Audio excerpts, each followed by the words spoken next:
What if I told you that one of the greatest American novels ever written is actually a tragedy wrapped in splendor and jazz-age romance? Welcome back, bookworms. Today I'll be unpacking all the glitz and gloom in Scott Fitzgerald's acclaimed work, The Great Gatsby.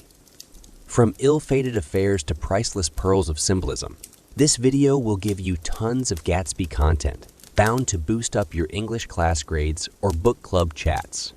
Hit that subscribe button as we dive into the mysterious Jay Gatsby's past, his epic disaster of a love story, and why this book still mesmerizes readers in 2023. The Jazz Age's wild parties stole the scene in 1920s America as Victorian values faded out. Scott Fitzgerald coined the term in his 1925 masterpiece. The Great Gatsby captured the era's sparkling extravagance and darker illusions. Wealthy, mysterious millionaire Jay Gatsby hosts weekly lavish bashes on Long Island. But through narrator Nick Carraway's eyes, we uncover Gatsby's troubled history and lost love that still haunt him.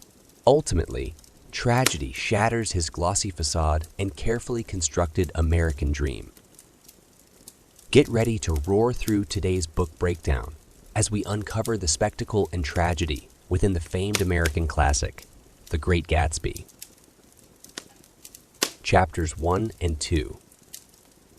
As our humble narrator, Nick Carraway crosses the bridge from stifled Minnesota into roaring 20s New York. He lands smack dab in the crossfire between dueling lavish lifestyles. On one side, the neon Nouveau Reich of West Egg dazzles with questionable taste behind garish castle walls. Nick rents a quaint cottage beside the most enigmatic mansion of all, belonging to the mysterious Jay Gatsby, who throws weekly bacchanals packed with Big Apple socialites.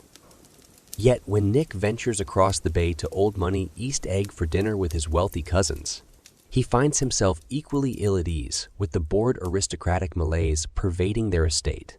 Stern Tom tries forcing racist ideology onto his guests.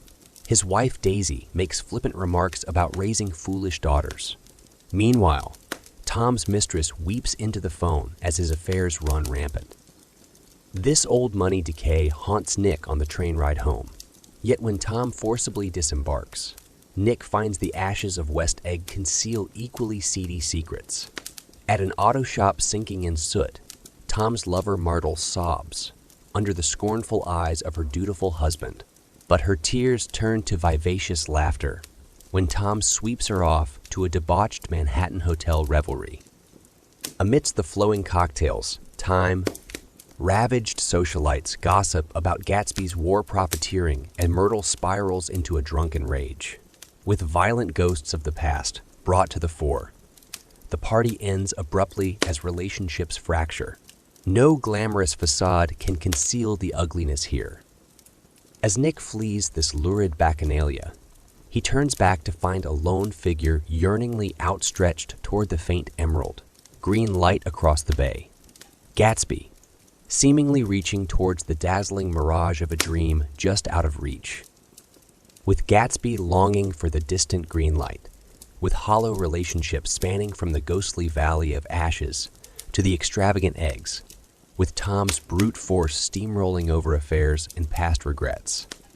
The tragedy builds through the smoke as this complex tale of romance and disillusionment unfolds. Chapters 3 and 4. As the lavish soirees at Casa Gatsby swell each weekend, rumors spread like wildfire trying to unravel the mysterious host. Some say Gatsby is an Oxford man or a German spy. Others hear he's an army hero or a cold-blooded killer. When our curious narrator, Nick, finally meets Gatsby face to face amidst the glittering revelry, he finds a man set apart from his decadent gathering, almost displaced in time and space. Gatsby calls Nick old sport, and his dream seems strangely removed from the debauched partiers around him. Driving into New York City days later, Gatsby rattles off his far-fetched life story to Nick. An upper-crust, Midwestern upbringing, war medals from every corner of Europe, and an elite Oxford education. Though Gatsby produces an old cricket photo and a military medal as proof, Nick remains skeptical. Lunching with Gatsby's shady friend, Mayor Wolfsheim, who winks about fixing the World Series, Nick fears his charming host may indeed have unsavory ties to underworld rackets. But Nick's cousin reveals to our narrator the true story behind the Gatsby myth. A pure-hearted young military officer madly in love with a Louisville belle named Daisy before the war. His heartbroken torment when she married another. Gatsby even bought his gaudy mansion just to be across the bay from his lost southern love. Nick realizes the green light Gatsby nightly reaches for across the dark waters is none other than the beacon at the end of Daisy's dock, still beckoning to Jay's inner romantic spirit. Gatsby asks Nick to stage a secret tea reunion with Daisy, terrified yet resolved to rekindle that ephemeral magic that first brought his dream girl and him together one dusty southern afternoon, when the world was young and the future shimmered like gold. The mysterious player stepping onto center stage turns out to be a vulnerable romantic, unable to let go of the past and too blindly optimistic to see what disaster may await as he pursues lost dreams in a changing jazz age world. Chapters 5 and 6. On a fateful day, Gatsby reunites with his long-lost southern belle Daisy. Foul weather outside mirrors his inner nerves.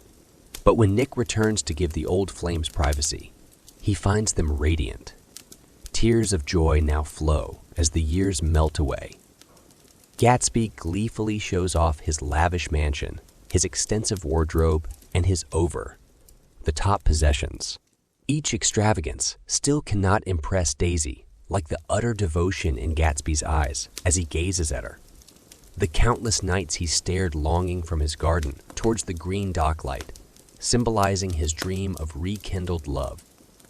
Yet can reality ever live up to Gatsby's treasured fantasies?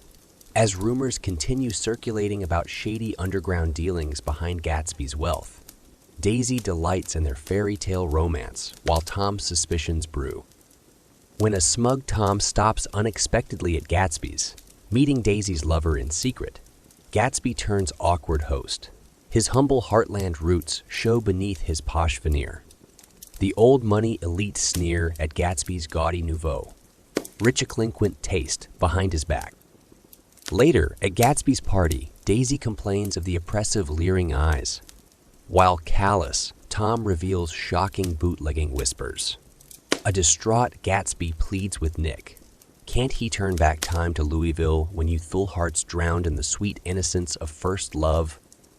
But Nick responds with honesty. The past is gone, and you cannot relive a dream. As Gatsby wanders the ruined party scene, surveying the wreckage, Nick recounts Gatsby's first glimpse of a teenage Daisy, when his entire imagined identity fused with possessing the darling Southern girl who embodied everything his poor Midwest self was not. Now Gatsby indeed has captured his dream princess, but with Tom lurking to expose their secret romance, those opulent fairy tale castles Gatsby built in his mind seem in danger of collapsing to dust, compared to the solid status and brutal power Daisy's husband possesses in the real world. Chapters 7 and 8. With his dream of Daisy extinguished, a forlorn Gatsby tells Nick of his first glimpses of sweet southern belle Daisy, the youth, the laughter, the aura of old money he yearned to possess. During the war, their hearts were entwined, and promises were whispered of a glittering future together. But time marched on, and pragmatic Daisy drifted to brute Tom and his solid social standing, leaving Gatsby grasping at the flickering green docklight across the bay, a beacon keeping his dream of reclaimed love alive. Now, after confrontation's ash, autumn winds sweep Gatsby's lavish revelries away. He insists on a solitary swim as the gardener drains the pool, still denying winter's encroach. But a storm brews beyond the mansion's gilded walls. For at that fateful plaza showdown, Daisy fled the scene rattled, lurching Gatsby's yellow rolls towards doom. Speeding through the valley of ashes, she struck Myrtle and left her to die on the roadside. Seeking meaning amidst the tragedy, Myrtle's husband Wilson spies the faded billboard eyes of Dr. Eckelberg, watching over a corrupt world. Convinced those peeling retinas belong to God himself, Wilson decides divine justice demands he punishes whoever drove that fatal yellow car. Detective Wilson tracks the rolls to Gatsby's mansion, finding the forlorn dreamer drifting in his abandoned pool. 2 gunshots ring out, slaying both men. The Dutch sailors gazed at this fresh green breast of land when Hudson first sailed by. Now Gatsby, too, stares up at the vast American sky, his dream drained of color, the future hopeless and vain without his southern darling Daisy to share it with. 2 bullets have pierced his romantic heart, while her world spins on without remorse under Tom's sturdy arm. The eyes of Dr. Eckelberg glare on this valley of ashes, this wasteland of futile searching. But what judgment or meaning do those peeling retinas truly hold? For in the end, do not. We all just gaze up and fill the symbols around us with whatever shifting dreams or ideals we wish to see reflected there. Chapter 9.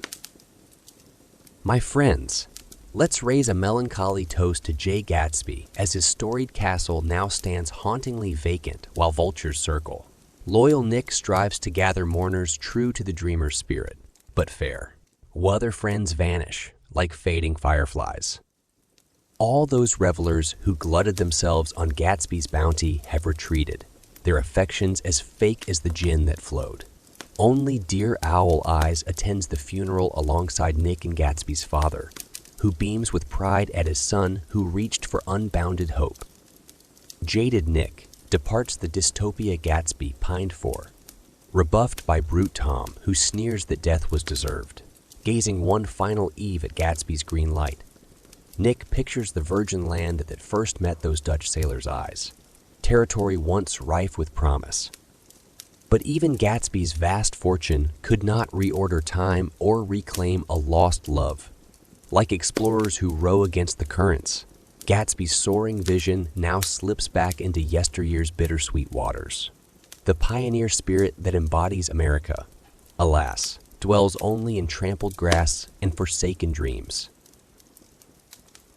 The Great Gatsby by F. Scott Fitzgerald is a classic American novel, published in 1925.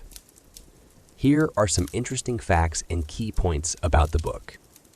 Published in 1925, considered a seminal Jazz Age novel exploring 1920s wealth and decadence. Narrated by Nick Carraway, who moves next door to the lavish estate of the mysterious Jay Gatsby. Gatsby is obsessed with Daisy Buchanan, a socialite who represents his unachievable dreams and the empty status chasing of the era. The Valley of Ashes symbolizes the moral decay resulting from the single-minded pursuit of wealth in a corrupted society. Gatsby created a false identity and persona to woo Daisy and achieve his version of the elusive American dream.